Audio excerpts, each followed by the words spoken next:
Hello guys, how are you doing. जैसा कि हमने लास्ट एपिसोड के अंदर देखा था कि शाओयान और उसकी पूरी की पूरी टीम मिलके स्कॉर्पियन ड्रैगन का हाल बुरा कर रही थी, लेकिन वो भी उन्हें अच्छी खासी टक्कर दे रहा था। और इसी के साथ इस एपिसोड की स्टार्ट होती है। ये दूसरी तरफ दी मोजी भी यहाँ पर फाइट कर रहा होता है स्कॉर्पियन किंग के साथ में। स्कॉर्पियन किंग भी यहाँ पर काफ़ी सारे अटैक पे अटैक करे जा रहा था, लेकिन दी मोजी भी यहाँ पर अपनी पूरी कोशिश लगा रहा होता है और बस किसी भी तरीके से वो इसको पीटना चाह रहा था। मास्टर तियान भी पीछे से हट जाते हो, फिर वो भी आकर अटैक पे अटैक करने लग पड़े थे। दी मोजी को देखकर तो अब ये लग रहा था कि वो इसे छोड़ना ही नहीं चाह रहा। और साथ ही हम देखते हैं कि पीछे से मास्टर तियान भी आ जाते हैं और इस बार वो एक काफ़ी ज़्यादा स्ट्रॉन्ग फिस्ट से अटैक करने वाले थे, लेकिन यहाँ पर स्कॉर्पियन किंग पीछे को हट जाता है। लेकिन उसके बावजूद भी यहाँ पर उसका जो हॉर्न था, उसकी शान बान सब कुछ टूट गया था, जिसके साथ ही वो नीचे जाकर गिरता है। मुझे तो ये सीन देखने के बाद कुछ ऐसा लगा कि अगर मास्टर तियान ने थोड़ी और ज़ोर से इसको मुक्का मार दिया होता तो शायद से ही कबर में ही पहुँच गया होता। हालांकि इसके बाद हम देखते हैं कि यहाँ पर जैसे स्कॉर्पियन किंग अपने इस हॉर्न को देखता है तो उसकी तो गरिमा के ऊपर ही ठेस पहुंच गई थी कि आखिर ये कैसे हो गया भाई साहब, ये तो उनका खानदानी हॉर्न था और ये टूट गया। तो मतलब एक तरीके से बहुत ही ज़्यादा इंसल्ट भी हो गई और कह रहा था कि तुम्हारी हिम्मत भी कैसे हुई मेरे इस हॉर्न को तोड़ने की, और अब मैं तुम्हें नहीं छोड़ूंगा। जिसके साथ ही हम देखते हैं कि अब वो बहुत ही ज़्यादा गुस्सा हो जाता है, क्योंकि भाई अब सवाल ख़ानदानी हॉर्न का जो आ चुका था, तो फिर आसपास से सारी ही बीस्ट की एनर्जी अपने अंदर को एब्जॉर्व करने लग जाता है और हमें उसका जलाल देखने के लिए मिलता है। लेकिन तभी हम देखते हैं कि यहाँ पर मास्टर तियान कह रहे थे कि तो आसपास के सारी पॉइजनस बीस्ट को कंज्यूम कर रहा है और अब और भी ज़्यादा स्ट्रॉन्ग हो जाएगा। हमें देखने के लिए मिलता है कि वैसा होता भी है, क्योंकि अब तो उसकी बॉडी के आसपास एक टोर्नेडो टाइप क्रिएट हो गया था। आसपास से ढेर सारी एनर्जी जाके उसकी बॉडी से मिल रही थी और अब वो बीस्ट भी वहाँ से खुद ही खुद ख़त्म हो जाते हैं, क्योंकि उनकी भी एनर्जी वो एब्जॉर्व कर रहा होता है। शाओयान भी खड़ा होकर यही देख रहा था, लेकिन उसको होश तब आता है जब वो देखता है कि अब तो ये पहले से भी काफ़ी ज़्यादा स्ट्रॉन्ग हो गया है, क्योंकि अब उसने सारी पावर को एब्जॉर्व करके खुद को अपने रियल फॉर्म के अंदर ट्रांसफॉर्म कर लिया था, जो कि अब एक असल स्कॉर्पियन किंग लग रहा था। जिसके बाद हम देखते हैं कि यहाँ पर फ़िलहाल वो खड़ा हुआ होता है और अब वो एक बीस्ट की तरह ही नज़र आ रहा था और इस बार वो कह रहा होता है कि अब मैं तुम्हारे टुकड़े टुकड़े कर दूंगा, क्योंकि उसका हॉर्न टूट गया है तो भला कैसे ऑफेंड ना हो बंदा। और साथ ही हम देखते हैं कि अब तो उसके पास से ढेर सारी ख़तरनाक सी बीम लाइक एनर्जी भी निकल रही होती है और उसे देख के सब लोग काफ़ी तेज़ी के साथ खुद को प्रोटेक्ट कर रहे थे।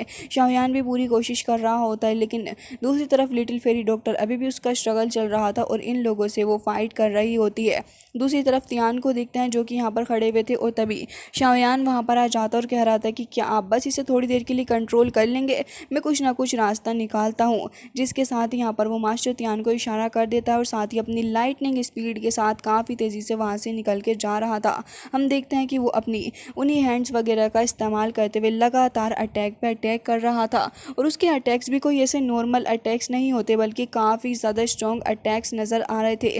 फिर भी शाओयान हार मानने का नाम नहीं ले रहा था, बल्कि वो काफ़ी तेज़ी के साथ उस जगह से जा रहा था। शाओयान मास्टर तियान के पास से गुजरता और जैसे ही मास्टर तियान के पास से गुजरता है तो हम देखते हैं कि वो काफ़ी सारी स्पेस एरेज को ओपन कर लेते हैं और उन एरेज के अंदर से फायर चेन्स निकल रही थी और वो चेन्स वाकई में बहुत ही ज़्यादा हैवी चेन्स होती हैं। वो चारों ही तरफ से स्कॉर्पियन पॉइजन बीस को पकड़ लेती हैं और उसके बाद यहाँ पर वो मास्टर तियान पूरी कोशिश कर रहे होते हैं कि शाओयान को अब इशारा कर दिया जाए। शाओयान को देखते हैं जो कि अपनी दोनों ही फायर को मर्ज करके अपने एंग्री बुद्धा लोटस को समन करने वाला था। मास्टर तियान को भी अब प्रॉब्लम आने लगी थी, क्योंकि अल्टीमेटली तो वो एक सोल ही है। लेकिन इसके बाद हम देखते हैं कि ये स्कॉर्पियन बीस्ट कहता है कि तुम्हारा कोई चांस ही नहीं। मास्टर तियान ने अब यहाँ पर चेन्स वगैरह तो समन कर ली थी, लेकिन हमें देखने के लिए मिलता है कि इसके बावजूद भी यहाँ पर उनको प्रॉब्लम हो रही थी, क्योंकि ये इतनी आसानी से काबू में आने वाली चीज़ तो है नहीं। जिसके बाद वो काफ़ी ज़्यादा गुस्सा भी कर रहा होता है। हालांकि मास्टर तियान ये भी कह रहे होते हैं कि मुझे तो लग रहा है कि यहाँ पर क्योस मचने वाला है और यहाँ पर स्कॉर्पियन बीस्ट जो था वो बहुत ही ज़्यादा चिल्ला रहा होता है और हमें देखने के लिए मिलता है कि अब दीमोजी आगे आ गया था और उसके मुंह पे तुरंत ही फिस्ट से हिट करता और उसके बाद तो ऐसा लग रहा था कि न जाने किस बात का गुस्सा ये इसके ऊपर उतार रहा है।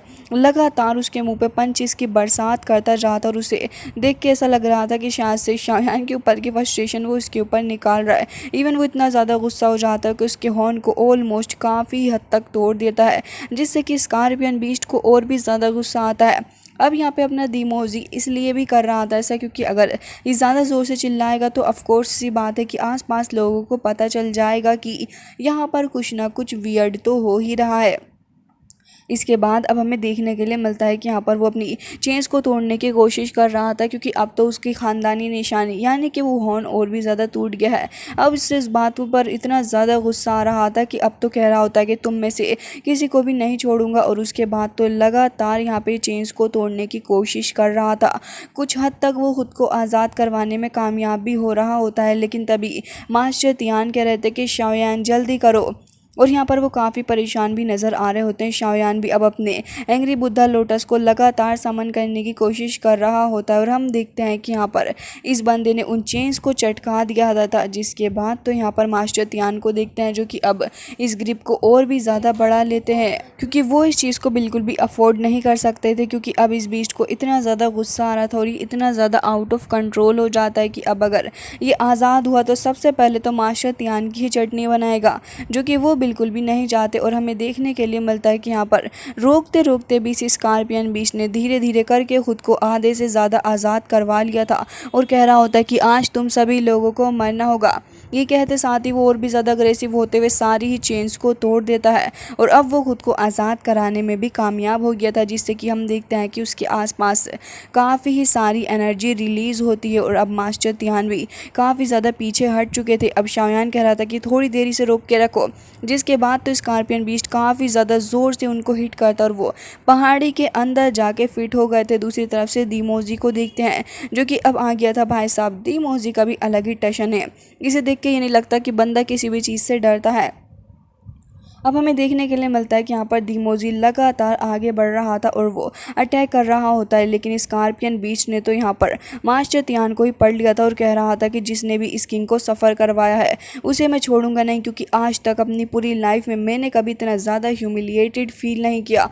और मास्टर तियान को तो देख के ही कह रहा होता है कि अगर आज तुम मेरे सामने से ना हटे तो फिर देख लेना, मैं तुम्हें धरती के इतने नीचे पहुंचा दूंगा जितना नीचे तुमने कभी एक्सपेक्ट भी नहीं किया होगा। साथ ही हम ये भी देखते हैं कि यहाँ पर इतना ज़्यादा गुस्से में था कि ऐसा लग रहा होता है कि आज तो ये इन सभी की छुट्टी करके मानेगा। और ये भी कह रहा था कि तुम सभी को आज मैं राख के अंदर कन्वर्ट कर दूंगा।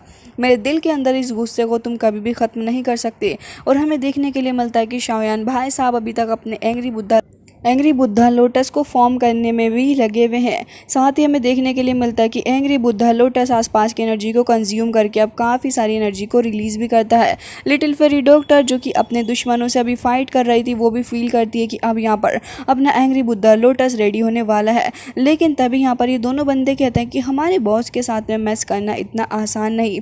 हालांकि हम देखते हैं कि यहाँ पर अब इस स्कॉर्पियन को काफ़ी गुस्सा आ रहा था और अब वो काफ़ी सारी पावर जमा कर रहा होता है आसपास से। उसने ढेर सारी पावर को इकट्ठा कर लिया था और अब हम देखते हैं कि अपनी कोर का इस्तेमाल करते हुए वो सबसे पहले टारगेट मास्टर तियान को ही बनाता है।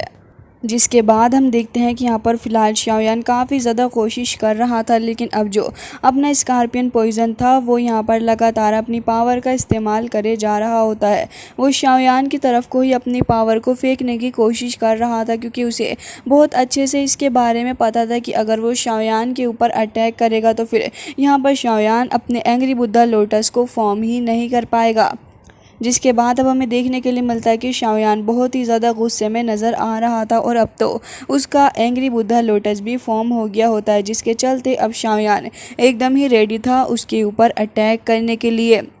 इसके बाद अब हमें देखने के लिए मिलता है कि शाओयान तुरंत ही अपने एंग्री बुद्धा लोटस को भेज देता है ताकि इस बंदे के ऊपर अटैक करवा सके। और हमें देखने के लिए मिलता है कि जैसे ही शाओयान अपने एंग्री बुद्धा लोटस को थ्रो करता है तभी उसके पास से ढेर सारी स्पिरिचुअल फ्लक्चुएशन आसपास रिलीज़ हो रही थी, जिसके चलते यहाँ पे एक अच्छा खासा टक्कर हमें देखने के लिए मिलता है, जहाँ पर एक तरफ इस बंदे स्कॉर्पियन की पॉइजन पावर और साथ ही उसकी कोर की सारी ही पावर मिलके शाओयान की तरफ को आ रही थी, तो फिर दूसरी तरफ ही शाओयान का एंग्री बुद्धा लोटस भी था।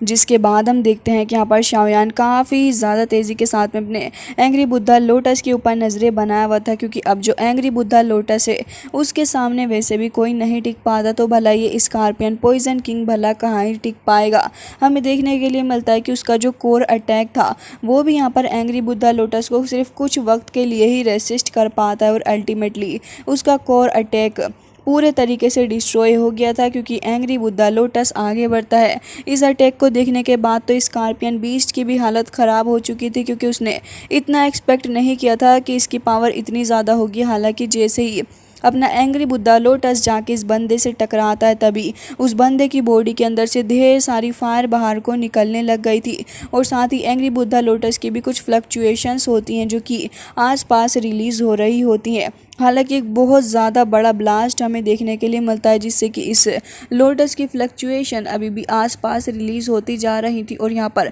काफ़ी बड़ा सा ब्लास्ट होने की वजह से इसकी आवाज़ काफ़ी दूर तक गई थी, और यहाँ पर ये जो एनर्जी फ्लक्चुएशन है वो भी काफ़ी दूर तक पहुँची होती है, जिससे कि अब ये डर था कि अभी आसपास के लोगों को भी इसके बारे में अंदाज़ा हो जाएगा कि आखिर इस जगह पर ऐसा क्या चल रहा है जिसकी वजह से यहाँ पर इतनी ज़्यादा आवाज़ें आ रही हैं।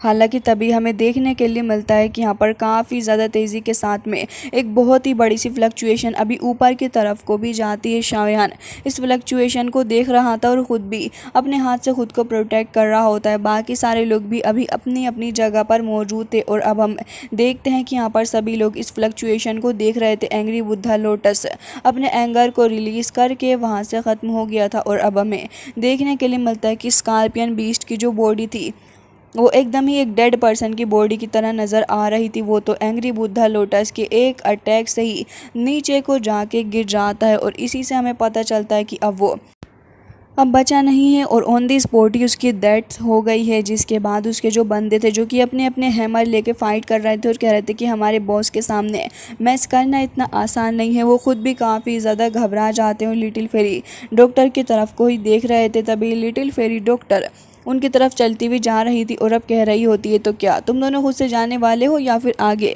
अभी भी इस चीज़ को कंटिन्यू रखना चाहोगे। वो दोनों ही बंदे एक दूसरे की शक्ल को देखने लग गए थे, क्योंकि अब भला कहाँ ही वो इस चीज़ को और ज़्यादा कंटिन्यू करेंगे। वो दोनों तुरंत ही वहाँ से अपने अपने हैमर रख के गायब हो गए थे। जिसके बाद हम देखते हैं कि लिटिल फेरी डॉक्टर अब वापस से शाओयान की तरफ को ही चली गई थी। शाओयान और बाकी सारे लोग अब इस बीस्ट को ही देख रहे होते हैं, और यहाँ पर मास्टर तियान वाकई में उनकी हालत बहुत ही ज़्यादा ख़राब हो चुकी थी, क्योंकि ये जो पॉइजन बीस्ट था बहुत ही ज़्यादा भगाया उसने मास्टर को। अब वो यहाँ पे अपनी स्वेटिंग को साफ़ करते करते कह रहे थे कि मैं बहुत ज़्यादा एग्जॉस्टेड हो चुका हूँ, मैंने उम्मीद नहीं की थी ये इतना ज़्यादा ख़तरनाक था। जिसके बाद हम देखता है कि शाओयान तुरंत ही उसका जो ब्लड एसेंस था वो एक बोतल के अंदर में रख लेता है, और यहाँ पर लिटिल फेरी डॉक्टर भी आ गई थी और कह रही होती है कि अब हमें इस जगह से जल्द निकल के जाना होगा, क्योंकि अब जब हमने इसको मार दिया तो फिर काफ़ी सारी नॉइज़ दूसरी साइड में भी गई है। और स्कॉर्पियन पॉइजन किंग बहुत ही ज़्यादा चिल्ला भी रहा था, जिससे कि इसकी लाउड वॉइस को ज़्यादातर लोगों ने सुना होगा, और हो सकता है कि आइस रिवर वेले के लोगों ने भी इसे सुन लिया हो, तो वो यहाँ पर जल्द ही आते होंगे। शाओयान को देखते हैं जो कि कह रहा था कि हाँ मैं तुम्हारी बात को समझ गया हूँ, और उसके बाद तुरंत ही इस बंदे के कोर को भी हासिल कर लेता है। अब शाओयान के पास में इसका ब्लड एसेंस और साथ ही कोर भी आ गया था, जिससे कि अब शाओयान बेफिक्र होकर यहाँ से जा सकता था। सारे ही लोग शाओयान के पीछे पीछे निकल जाते हैं। जिसके बाद अब ये सीन कट होता है, और अब हमें देखने के लिए मिलता है कि सभी लोग उसी गुफा के अंदर आ गए थे जहाँ पर शाओयान मौजूद था। शाओयान कह रहा होता है कि जैसा कि शिनलैन कह रही है कि आइस रिवर वेले के लोग पहले यहाँ पे स्ट्रॉन्ग लोगों के साथ में आ गए हैं, और वो लोग ऑलरेडी काफ़ी ज़्यादा पावरफुल दाओजोंग पीक पर हैं। तो फिर इससे पहले कि वो लोग हमें ढूंढें, मुझे लग रहा है कि हमें कुछ ना कुछ तो करना होगा। और वो मास्टर तियान की बॉडी को ठीक करने के बारे में सोच रहा था। तभी हम देखते हैं कि यहाँ पर लिटिल फेरी डॉक्टर जो थी वो भी यहाँ पर मौजूद होती है, और शाओयान कह रहा था कि क्यों ना पहले हम आपकी बॉडी के बारे में ही सोचें। तभी हम देखते हैं कि यहाँ पर लिटिल फेरी डॉक्टर भी अपनी एडवाइस देते हुए कहती है कि मुझे तो यही लगता है कि हमें सबसे पहले सीनियर तियान की बॉडी को ही रिफ़ाइन करवा लेना चाहिए, क्योंकि भले ही उसके बाद तुम अपनी बॉडी के पूरी पीक पर ना जाओ शाओयान, लेकिन इस शॉर्ट टाइम के अंदर हमारे पास में फिर और भी ज़्यादा पावर आ जाएगी, और इससे हम यहाँ पर इस क्राइसिस से निकलने में कामयाब हो सकते हैं। ये बात उसने बिल्कुल सही कही थी, क्योंकि अगर मास्टर तियान के पास में उनकी बॉडी आ जाएगी तो फिर वो शाओयान के लिए एक बहुत ही ज़्यादा बड़ा सपोर्टिंग हैंड बन के सामने आएंगी, और फिर ये शाओयान के लिए अच्छा भी रहेगा।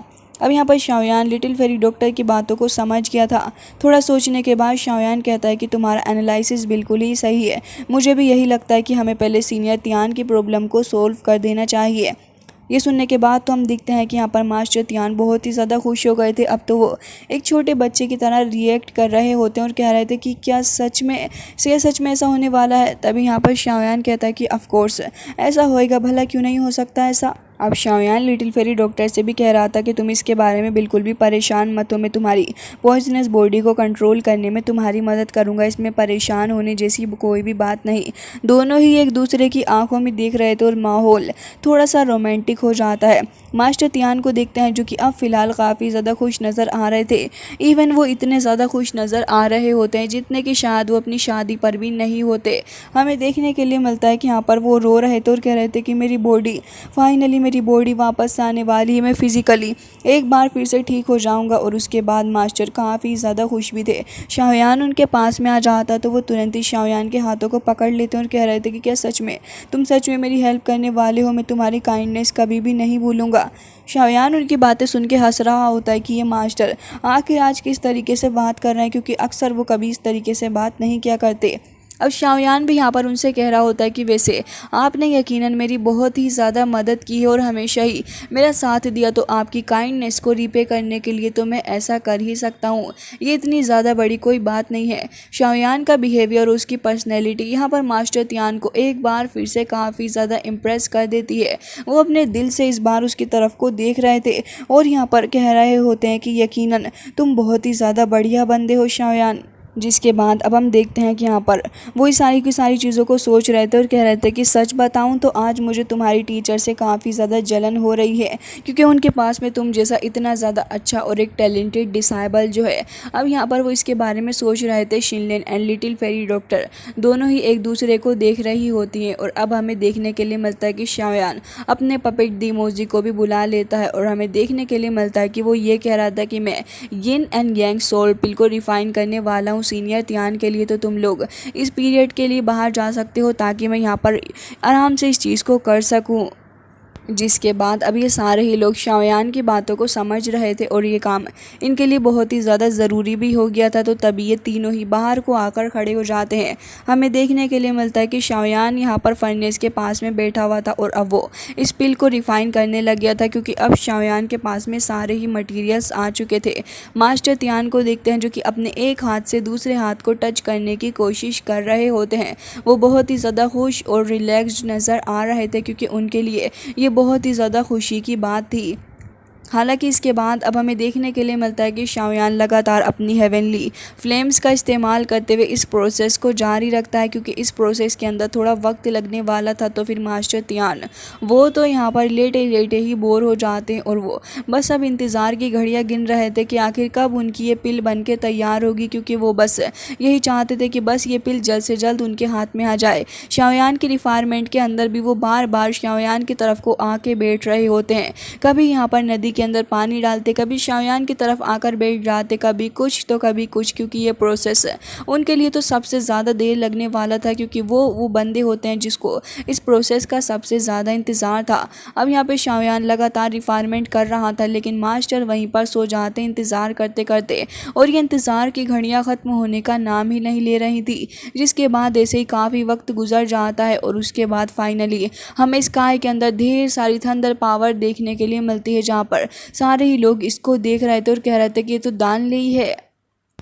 अब हम देखते हैं कि यहाँ पर शाओयान फ़िलहाल अपनी पिल को रिफ़ाइन कर रहा था और यहाँ पर ये सभी लोग समझ जाते हैं कि इनकी 7th ग्रेड की जो पिल है शाओयान ने उसे बहुत ही जल्दी रिफ़ाइन कर लिया है। लेकिन तभी यहाँ पर लिटिल फेरी डॉक्टर को तो बस एक ही बात की फ़िक्र हो रही थी। वो बार बार यही बात कह रही होती है कि बस यही उम्मीद करती हूँ कि यहाँ पर आइस रिवर वेले के लोग इस चीज़ को डिस्कवर ना कर लें।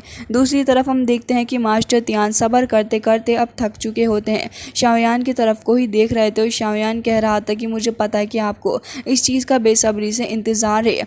हम देखते हैं कि यहाँ पर शाओयान ये भी कह रहा था कि आखिर ऐसा क्यों हुआ कि दायन क्वीन ने रिएक्ट नहीं किया और वो अपने आप डिसॉल्व कैसे हो गई। मुझे तो ये चीज़ बिल्कुल भी नहीं समझ आ रही है। जिसके साथ यहाँ पर मास्टर तियान को देखते हैं और बाकी सारे लोग भी यही चीज़ को नोटिस कर रहे थे। तभी मास्टर तियान कहने लग जाते हैं कि जो पॉइज़न तुमने प्राप्त किया है वो बहुत ही ज़्यादा स्ट्रॉन्ग है और वो यहाँ पर इसकी दान की पावर कोई अच्छा टारगेट ढूंढ ही नहीं पा रही, जिसके चलते उसने खुद को डिसॉल्व कर लिया। शाओयान को इस बात में बिल्कुल भी तुक नज़र नहीं आ रहा था, लेकिन फिर भी शाओयान को देखते हैं जो कि ये कह रहा था कि अब के लिए तो फ़िलहाल यही चीज़ बिल्कुल सही रहेगी, क्योंकि यही एक लॉजिकल एक्सप्लेनेशन बनाती है।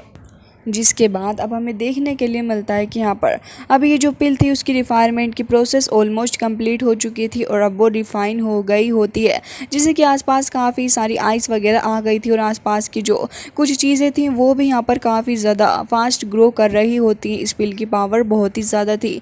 मास्टर त्यान भी इसको देख के यही कह रहे होते हैं कि यिन एंड यांग सोल पिल वाकई मैजिकल है और अब वो पिल उनके हाथ में आ चुकी होती है, जिसे देखकर वो काफ़ी ज़्यादा खुश नज़र आ रहे थे। शाओयान को देखते हैं जो कि कह रहा था कि बाद में बात करिएगा, आप पहले से जल्द सोलो कर लीजिए। और हम देखते हैं कि यहाँ पर वो कह रहा था कि और बॉडी के लिए मैंने आपके लिए पहले इंतज़ाम कर दिया है। और हम देखते हैं कि यहाँ पर वो यून शैन की बॉडी को लेकर आता है, जिसको देखने के बाद तो मास्टर त्यान से देख रहे थे और कह रहे होते हैं कि इसकी शक्ल देख के ये बिल्कुल भी सीरियस पर्सन नज़र नहीं आता। मैं तो ये सोच रही हूँ कि मास्टर त्यान को अपने इस मोटे थुलथुले पेट के बदले यहाँ पर यून शैन की एकदम fit and fine handsome body मिली है, वो इनसे बर्दाश्त नहीं हो रही। इस मोमेंट पे तो शाओयान भी सोच रहा होगा कि न जाने कौन से हूर का परा ये खुद को समझ रहे हैं। हालांकि इसके बाद हम देखते हैं कि मास्टर त्यान तुरंत ही अब उस पिल को खाने की प्रोसेस को स्टार्ट करते हैं, साथ ही अब वो यून शैन की बॉडी को अपनाने वाले थे। लेकिन दूसरी तरफ शाओयान के सबसे बड़े दुश्मन यहाँ पर आ गए थे, क्योंकि हमें देखने के लिए मिलता है कि आइस रिवर वैली का वही भिंडी मास्टर यानी कि वही एल्डर आ गया था। और यहाँ पर ये लोग देख रहे थे कि आसपास काफ़ी सारी आइस वगैरह मौजूद है। यहाँ का इन्वायरमेंट इन्हें थोड़ा अजीब लग रहा था और वो एक दूसरे के साथ में बातें कर रहे थे कि न जाने यहाँ का इन्वायरमेंट इतना ज़्यादा अजीब क्यों है। तभी उसका एक साथी कह रहा था कि हमारे एल्डर हमारे साथ में है, चीज़ें चाहे कितनी ही वियर्ड क्यों ना हो जाए तब भी हमें परेशान होने की ज़रूरत नहीं। इन्हें अपने एल्डर के ऊपर वाकई में काफ़ी ज़्यादा विश्वास है। सो गाइज़, इसी के साथ आज का ये एपिसोड हो जाता है एंड आई होप कि आपको ये पसंद आया होगा। मिलते हैं नेक्स्ट वीडियो में, तब तक के लिए bye bye, take care of your self.